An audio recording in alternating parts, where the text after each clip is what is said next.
Bismillahirrahmanirrahim. Assalamualaikum warahmatullahi wabarakatuh. Alhamdulillahi rabbil alamin. Wabihi nasta'inu ala umur dunya waddin. Wassalatu wassalamu ala asrafil anbiya'i wal mursalin. Wa ala alihi wa sahbihi wa mubihi ajma'in. Sobat Quraners, dimanapun Anda berada, bagaimana kabarnya hari ini? Semoga Anda semua selalu diberikan oleh Allah Subhanahu wa Ta'ala keberkahan, kemudahan, dan terus bisa mengikuti daripada channel kami dalam proses Anda mendapatkan ilmu-ilmu dalam menghafalkan Al-Quran.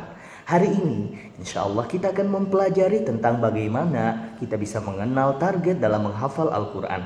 Ini sangat penting bagi para penghafal Al-Quran. Pasalnya, para penghafal Al-Quran harus bisa memiliki target dan perencanaan yang jelas. Maka kita sebagai penghafal Al-Quran, kita harus mengenali, kita harus memilih target kita dalam proses menghafalkan Al-Quran. Hari ini kita akan mempelajari tentang apa itu target dan perencanaan dalam menghafal Al-Quran. Kemudian juga kita akan pelajari jenis-jenis target dalam menghafal Al-Quran. Kemudian juga kita akan fokus dalam target, kita akan pelajari imagination future, kemudian kita akan simpulkan pelajaran dan kita tutup. Baiklah, kita buka pembelajaran kita hari ini dengan membaca basmalah bersama. Bismillahirrahmanirrahim. Baik, kita akan pelajari dulu prinsipnya, bahwa setiap penghafal Al-Quran harus punya target dan perencanaan yang jelas. Anda sebagai seorang penghafal Al-Quran harus punya perencanaan yang jelas, harus punya target yang jelas. Karena di masa depan Anda ingin menjadi seorang penghafal Al-Quran yang luar biasa. Maka yang harus Anda perhatikan adalah target jangka pendek Anda. Bagaimana setiap jam Anda itu Anda berhasil dalam menghafal. Bagaimana setiap daripada hari Anda itu mencapai target. Ataupun target-target menengah, bagaimana sebulan Anda dalam menghafal, 3 bulan Anda dalam menghafal, ataupun target jangka panjang, 1 tahun itu Anda dapat berapa juz. Jadilah seseorang yang spesifik, kuat, yakin dengan masa depan Anda. Orang yang dia ingin menghafalkan Al-Quran dengan baik, dia harus punya yang namanya target yang jelas. Saya ini sebagai seorang penghafal Al-Quran, saya ini mau dapat berapa setiap hari gitu. Kadang-kadang saya seringkali melihat ada para penghafal Al-Quran ingin menjadi seorang hafal Al-Quran 30 juz. Tetapi ketika dia berprakteknya biasa saja. Kalau hari ini belum dapat ya sudah, bisa besok lagi. Padahal kunci daripada keberhasilan dalam menghafal Al-Quran adalah bagaimana kita menyikapi apa yang kita sudah sediakan dalam waktu menghafalkan Al-Quran. Jadi kalau Anda sudah sediakan waktu 1 jam, bagaimana caranya dalam masa target jangka pendek Anda yang 1 jam itu luar biasa berhasil. Karena pada prinsipnya adalah apa yang kita lakukan daripada jangka pendek kita dalam proses menghafal Al-Quran akan mencerminkan kita di masa yang akan datang. Apa yang kita lakukan hari ini adalah cerminan kita di masa yang akan datang.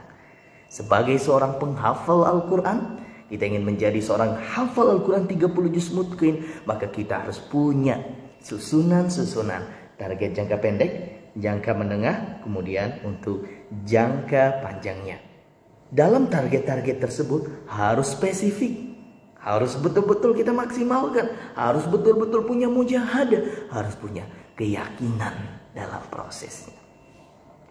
Nah, jadi sebenarnya apa sih yang kita bisa pahami dari target dan perencanaan yang jelas ini, para pemirsa Sobat Quraners? Perencanaan yang jelas dalam menghafal Al-Quran itu adalah kita bisa menentukan sasaran yang tetap, sasaran yang tepat. Jadi sasarannya tetap, kemudian sasarannya adalah tepat. Ya, sasaran, batas, ketentuan dan sebagainya yang telah ditetapkan harus dicapai.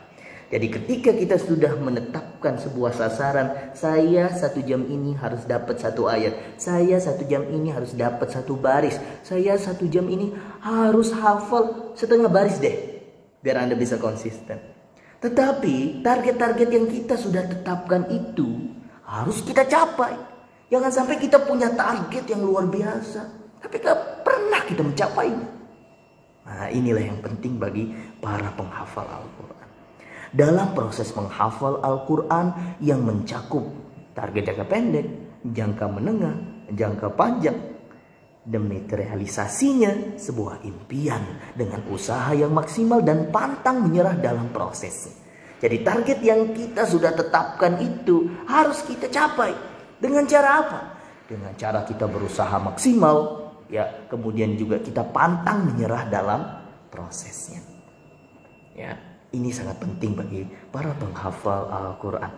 Nah, dalam menentukan target, para pemirsa yang dicintai dan dirahmati oleh Allah Subhanahu wa Ta'ala, ada jenis-jenis target yang bisa kita pilih. Ya. Jenis target itu secara besar terbagi menjadi 3 bagian. Yang pertama ada namanya as-safhah al-mustahdifah atau page target. Kemudian ada juga time target atau al-waqt al-mustahdif ala madar as-sa'ah. Kemudian yang terakhir ada collaboration time and page atau at-ta'awun al-mustahdaf lil waqt was-safhah. 3 daripada jenis ini nanti bisa kita pilih. Orang yang dia memilih target yang pertama tentunya akan fokus kepada halaman. Target yang mengarahkan as-safhah al-mustahdifah ini, target yang mengarahkan kepada tercapainya halaman-halaman yang ingin dihafalkan. Jadi, ketika dia melakukan proses menghafal Al-Quran, dia akan tentukan targetnya berapa. Saya setiap hari harus dapat 1 halaman. Saya setiap hari harus dapat setengah halaman. Jadi ketika dia sudah menetapkan hal-hal yang demikian itu, dia akan berusaha menyediakan waktu sebanyak-banyaknya agar dia bisa hafal tuh ayat tersebut. Agar dia bisa hafal tuh halaman tersebut. Para pentarget ini nanti akan berusaha memaksimalkan tercapainya target halaman yang ingin dihafal. Dengan waktu yang tidak ditentukan. Bisa jadi waktunya ini pendek karena dia sudah hafal. Atau bisa jadi waktunya panjang karena dia belum hafal. Contoh, ada si A menghafalnya cepat. Jadi ketika dia sudah mulai menghafal, ternyata 30 menit dia itu bisa hafal 1 halaman.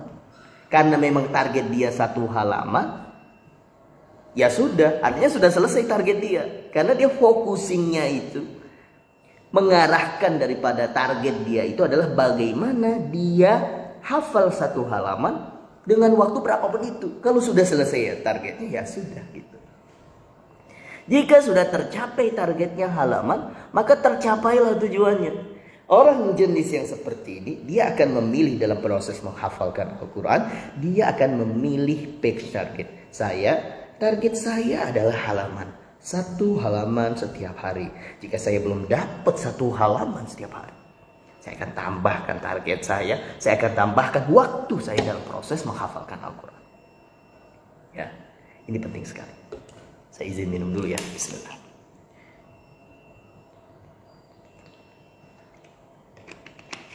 Oke, kita lanjut.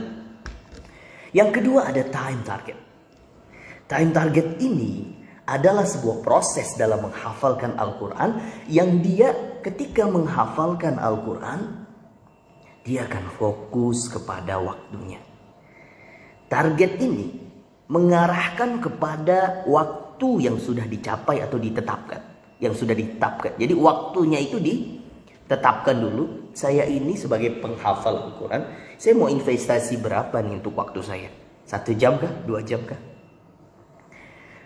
Mau berapapun tercapainya hafalan yang sudah dihafalkan nanti, yang penting waktunya cukup. Jadi saya orang yang mentarget dari sisi waktu, dia akan sediakan waktu 4 jam misalkan. Mau dia di waktu 4 jam ini dapat 1 halaman kah, 2 halaman kah, 3 halaman kah, hatta 10 halaman. Yang penting waktunya 4 jam.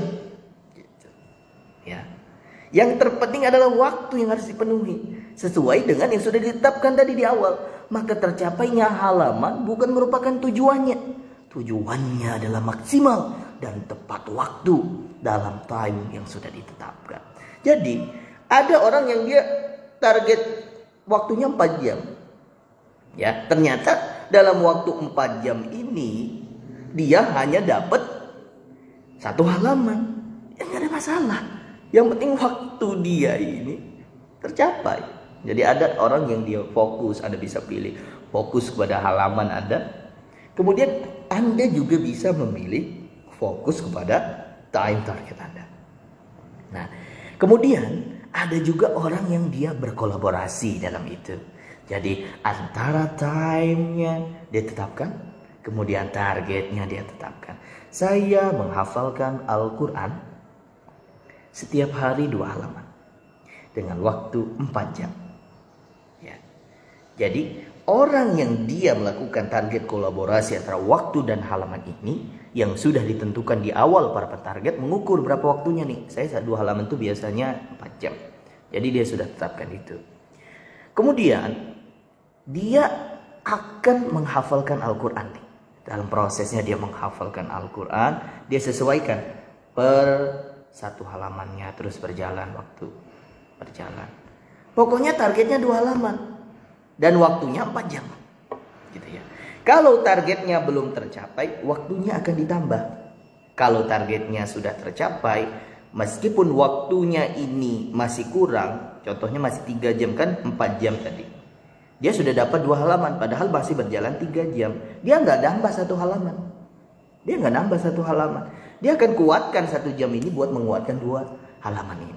Jadi dia selalu seimbang antara target yang dia tetapkan dengan waktu yang sudah dia tentukan. Dalam proses menghafalkan Al-Qurannya, ketika dia belum mencapai target, baru 1 halaman nih, waktu sudah 4 jam.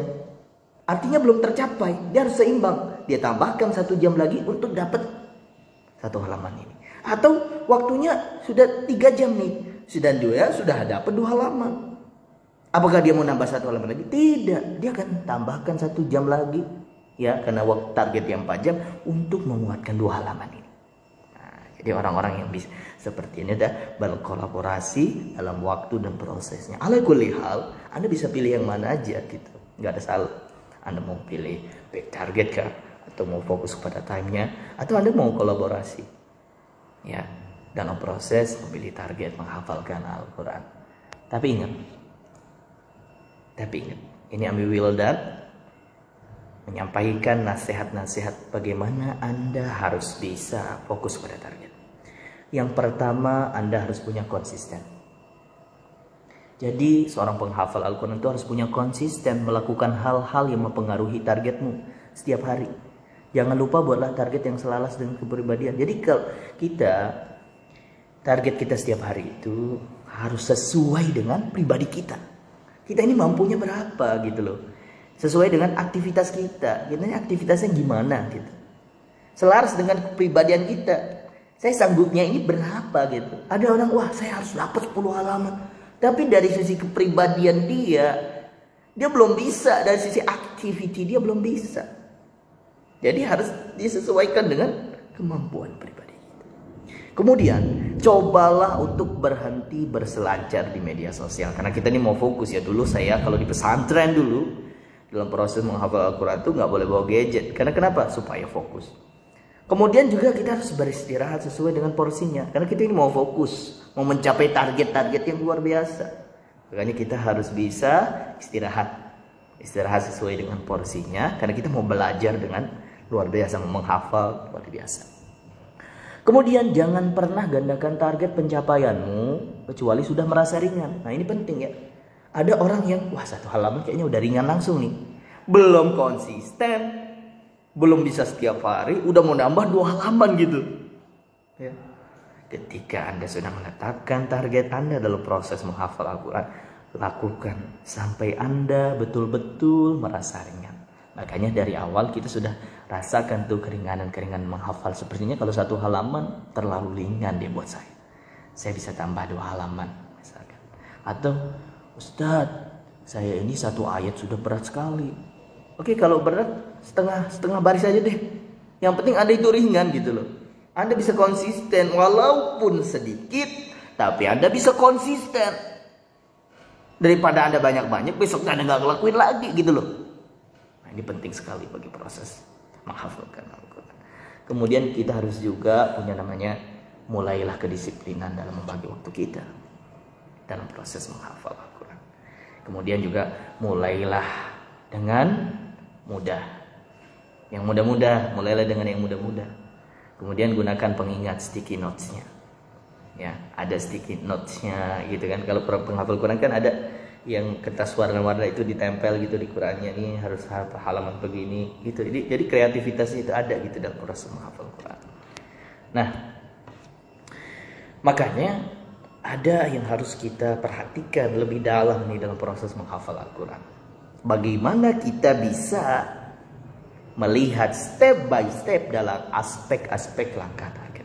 Yang pertama, kita harus ukur waktu standar kita. Waktu standar kita itu dalam proses menghafalkan Al-Quran ini gimana gitu loh. Karena setiap penghafal Al-Quran itu dia harus bisa ya mengukur yang pertama, standar waktu dia ini berapa. Waktunya itu harus cukup. Makanya kalau kita mau memilih target yang berkolaborasi tadi itu lebih oke. Kenapa? Karena dia sudah sediakan waktu, harus cukup waktunya. Kemudian dia hafalan daripada standarnya ini juga dia harus dapat gitu dalam proses menghafalkan Al-Quran. Jadi yang pertama, Anda harus ukur waktu standar Anda. Waktu harus cukup. Waktu yang cukup adalah waktu yang menghasilkan, waktu yang produktif, berhasil sesuai capaian dan juga memuaskan. Kemudian ukur hafalan standarnya berapa. Hafalannya ini sesuai dengan kesanggupan kita. Hafalan yang berhasil adalah yang Anda sanggup setiap hari dan konsisten terus, menerus dalam berkualitas dan juga bertahan lama. Ukur problemnya. Waktunya kita sudah standarisasikan setiap hari berapa, hafalannya juga setiap hari saya berapa. Problemnya apa? Kita harus lihat juga. Kadang-kadang kan orang nggak tahu problem gitu loh. Jadi dalam proses menghafal Al-Quran, kalau ada problem dia nggak sadar itu problem. Ya, padahal kalau dia sadar itu problem, itulah yang menjadikan dia nggak mencapai target dia setiap hari. Jadi kita ini harus punya namanya pribadi yang betul-betul tahu problematika kita. Ya, jangan sampai kita ini nggak punya namanya kewaspadaan dalam problem-problem, gangguan dalam proses menghafal. Jadi kita ini harus punya pengetahuan, juga harus punya introspeksi. Ya, seluruh hal-hal yang menghalangi dalam menghafal, mencapai target, juga selalu introspeksi ketika kita nggak nyapai target ini kenapa gitu loh. Ya. Kemudian yang keempat, ukur relationship kita ini. Kawan kita ini siapa? Dekati 3 orang. Yang pertama, kalau kita mau mencapai target, kita harus punya orang yang sedang mengupayakan target serupa, tapi sudah beberapa langkah di depan kita. Jadi kalau kita sebagai seorang penghafal Al-Quran itu mau mendapatkan target yang baik, yang pertama kita cari orang yang dia mengupayakan target sama dengan kita, dan dia sudah selangkah lebih maju di depan. Itu kita cari tuh. Kalau ada kawan kita ini sudah selangkah lebih depan nih, sama-sama kayak kita mau menghafal, dia sudah selangkah lebih depan. Nah itu kita temenin supaya kita ada punya relation yang bagus. Kemudian orang yang punya pola pikir yang sama dan mencari motivasi juga kepercayaan diri, punya pola pikir yang sama, pingin ngafal Quran, motivasinya juga oke. Kemudian dia punya kepercayaan diri, dia setiap hari menghafal gitu. Nah, kemudian orang yang juga dia senang melihat kita bangkit, punya motivasi. Kita lihat kalau kita lagi nggak semangat, ayo kita ngafal lagi yuk, ayo sama-sama supaya kita bisa jadi seorang hafiz Quran 30 juz yuk. Nah gitu kan. Jadi kita ini akan terpacu nanti. Jadi relation Anda ini di lingkungan Anda ini betul-betul bisa menjadikan Anda sebagai seorang penghafal Al-Quran. Kemudian juga kita harus spesifik. Ingat ya, kita ini kalau mau berhasil harus spesifik. Harus betul-betul kita ukur semuanya nih. Ya, yang jangka pendeknya targetnya gimana, jangka menengahnya gimana, jangka panjangnya gimana. Uraikan menjadi langkah-langkah yang dapat ditindaklanjuti. dengan target-target yang lebih kecil. Jadi kita uraikan dulu nih target-target lebih kecil. Per jam kita ini berapa nih? Gimana 1 jam ini bisa repetisinya, pengulangannya ini banyak. 1 detik kita itu 1 detik yang berharga. 1 detik kita itu berpraktek. Gitu. Nah, kalau sudah begini luar biasa. Kemudian nanti masuk ke mencapai target yang lebih kecil lagi, ya. Misalkan target per 1 menit. Per 5 menit ini saya harus dapat berapa tuh? Nah, target-target inilah yang nanti mempengaruhi daripada rencana panjang kita dan berfungsi sebagai tonggak kemajuan, ya. Target-target yang kecil ini dia mempengaruhi jangka panjang. Setelah itu kita buat tuh imagination future Anda itu gimana? Ya, apa sih? Jadi 5 tahun lagi ini kita mau jadi apa dalam proses menghafal Al-Quran? Kalau Anda hari ini mau menjadi seorang penghafal Al-Quran, tapi di dalam aktivitas Anda itu nggak ada kegiatan menghafal sedikit pun, bagaimana mungkin 5 tahun lagi Anda menjadi hal tersebut? Kalau kita mau membangun sisi-sisi di 5 tahun ke depan, ada sisi-sisi di dalam pribadi kita ini, sisi-sisi menghafalkan Al-Quran, sisi-sisi ahlul Quran, maka kita mulai harus daripada hari ini. Saya 5 tahun lagi, di umur saya yang 20 tahun, di 5 tahun ke depan saya akan bisa lebih berimpact kepada orang lain. Di 5 tahun ke depan saya harus bisa hafal posisi daripada Al-Quran. Kemudian saya harus bisa menyebutkan angka-angkanya serta dalil-dalilnya. Saya di 5 tahun ke depan harus bisa menjadi seorang pengusaha yang luar biasa. Itu namanya 5 tahun ke depan. Sisi-sisi kita itu kita bangun. Anda mau menjadi seorang penghafal Al-Quran, betul? Ya kan? 5 tahun lagi. Maka mulai dari hari ini, bos. Gitu loh. Hari ini Anda mulai. Setiap hari berapa aktiviti Anda itu diatur. Ingat tadi saya sudah sampaikan, apa yang kita lakukan hari ini itu cerminan kita. Jadi kalau hari ini di masa depan Anda punya cita-cita menghafal Quran, tapi hari-hari Anda itu begitu-begitu saja. Nggak ada investasi ke sana, proses menghafal, buka Quran aja enggak gitu loh. Saya insya Allah jadi penghafal Quran, tapi buka Quran aja ngulang-ngulang aja enggak gitu. Ya mau gimana gitu. Jadi 5 tahun ke depan itu harus punya kita. Nah, makanya sebagai pribadi Quranes nih, sobat-sobat Quranes yang mengikuti channel Amil dan Official nih, Anda itu harus punya seorang pribadi. Pernyataan 5 tahun ke depan ini bukan hanya soal pertanyaan. Saya ini nanya kepada Anda 5 tahun ke depan Anda mau jadi apa. Ini bukan hanya soal pertanyaan, tapi imagination future Anda itu gimana? Future Anda itu. Gitu loh. Sebagai seorang penghafal Quran, Anda itu di masa depan itu yang Anda bayangkan itu menjadi apa? Makanya yang pertama kita harus betul-betul kita maksimalkan apa? Kita harus maksimalkan bagaimana target kita ya dalam proses menghafalkan Al-Quran. Yang pertama, ketika kita sudah mulai maksimal target, ada halangan-halangan tuh pasti itu yang menghalangi keberhasilan, ibarat kabut-kabut yang menghalangi keberhasilan kita ya dalam proses menghafal ya, dalam menjalani aktivitas ya, ada gangguan-gangguan. Kita harus bisa bersikap, namanya bersikap positif. Kemudian juga kita harus punya value-value yang kita pegang, kekuatan-kekuatan itu harus kita pegang. Jadi fondasi kita itu kuat, value kita, punya value kerja keras, punya value menggapai keberhasilan, punya nilai-nilai itu, punya kekuatan-kekuatan itu. Kemudian yang terakhir, Anda juga harus punya pola imajinasi yang terus positif ya. Nah, jadi ada target jangka pendek tadi apa nih? Kita bacakan yang sedikit. Nah, target jangka pendek adalah tujuan atau sasaran yang ingin dicapai dalam waktu yang relatif singkat, seperti seminggu, beberapa bulan, itu target jangka pendek tuh. Ya. Jadi target jangka pendek ini berpotensi menciptakan target-target selanjutnya. Makanya target jangka pendek kita itu jangan kita pahami sebagai hal-hal yang kecil. Target jangka pendek kita itu merupakan sesuatu yang sangat besar, yang menentukan Anda di masa depan. Jadi kita harus perhatikan 1 jam kita itu, kalau kita bisa melihat dari sisi-sisi yang berbeda, kita akan melihat 1 detik kita itu adalah masa-masa yang panjang. Kenapa kok bisa 1 detik bisa menjadi masa-masa panjang? Ya, karena Anda betul-betul mengisi 1 detik itu. Itulah yang dinamakan keberkahan.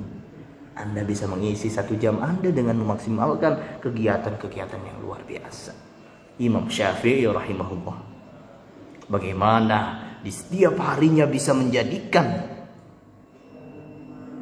hatam 1 kali membaca Quran. Luar biasa kan? Jadi dia itu melihat 24 jam dia ini benar-benar berharga 1 detiknya.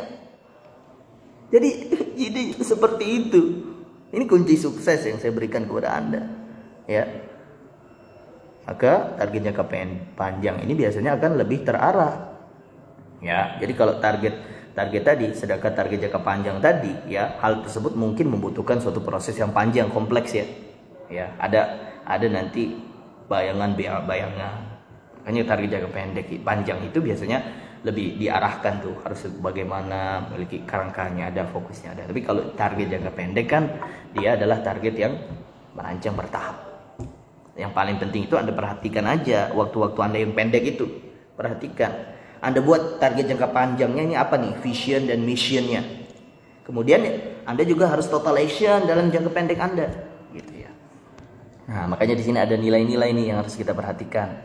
Ya, kalau target jangka panjang menyasar tujuan utama yang diperoleh, spesifik. Kemudian juga seseorang dapat langsung melompat hingga tahap yang tidak memerlukan berbagai target jangka pendek. Anda melompat langsung nih, 5 tahun ke depan saya apa? Ya, target jangka panjang ini harus target yang sasaran, tepat sasaran. Tapi juga harus bisa kita buat kompleks di situ. Kemudian juga kita harus realistis. Ya, realistis kita itu. Kita ini gimana mampunya. Jangan kita bayangkan yang wah luar biasa menjadi sesuatu, tapi kita nggak realistis gitu loh. Anak-anak muda tuh biasanya buat sesuatu yang nggak realistis gitu loh. Harus realistis. Realistis nih, sesuai dengan kesanggupan kita. Karena nanti kita ini kan mau mendapatkan sesuatu yang luar biasa. Harus realistis apa yang kita lakukan itu. Kemudian juga spesifik, terukur dengan jelas sesuai dengan kemampuan kita. Nanti kalau sudah tercapai kita baru naik lagi gitu loh. Ya, Anda bayangkan 10 tahun ke depan menjadi seorang yang luar biasa. Tapi lakukan hal-hal yang realistis. Apa aja nih yang bisa kita lakukan yang realistis? Gitu ya. Jangan kebanyakan membayangkan sesuatu akhirnya kita nggak ngelakuin apa-apa tuh. Ya kan, ini penting juga bagi anak-anak muda ya. Nah, makanya kata Pak Habibie, ya guru kita semua, kesempurnaan itu tidak datang dengan sendirinya.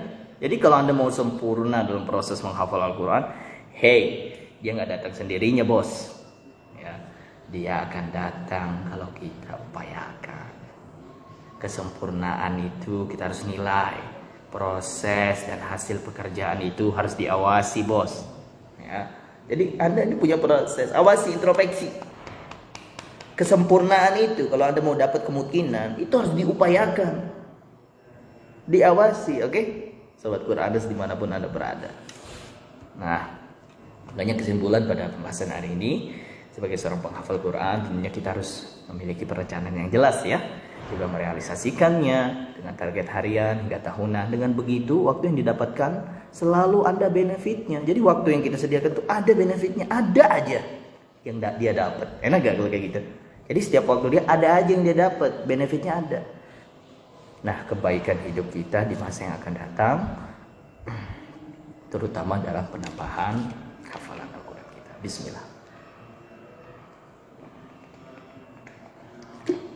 Oke, para pemirsa, kalau ada pertanyaan boleh tulis di kolom komentar ya. Kami terbuka untuk Anda, Sobat Quranas. Jadi kita ini ibarat keluarga aja deh, ya.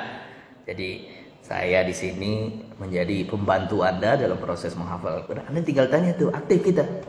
Ya, Anda tanya aja di kolom komentar mau tanya apa. Nanti insya Allah kita kalau ada waktu kita akan jawab.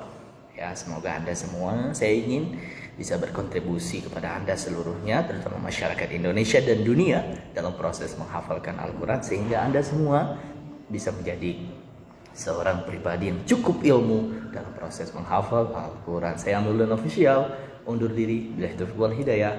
Wassalamualaikum warahmatullahi wabarakatuh.